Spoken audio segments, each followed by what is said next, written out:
ningbu shon thali malim gi phamba thaksida punsi chengjel puduna nang shuai shu lakpani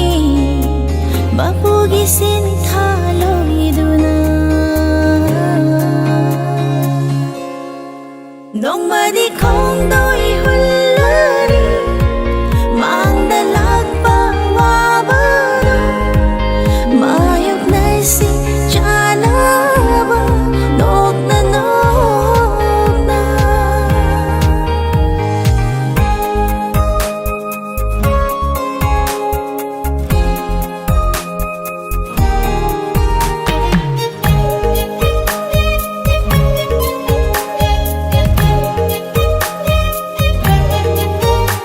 mitluda hauriba piralo pangdaba migi matawni pumunta na pa may thong ay gita mo'y bupilhanlo kanadraba at chapolani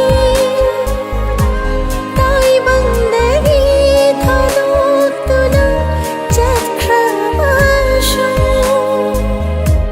ay gitawang mangadi lengga na legani na nata ay sinanta dini nung siba nung sige pantong oy duna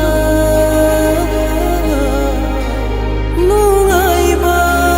ipagta tauri ngay yenu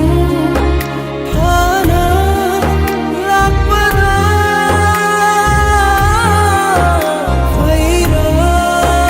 thakta tongli ngay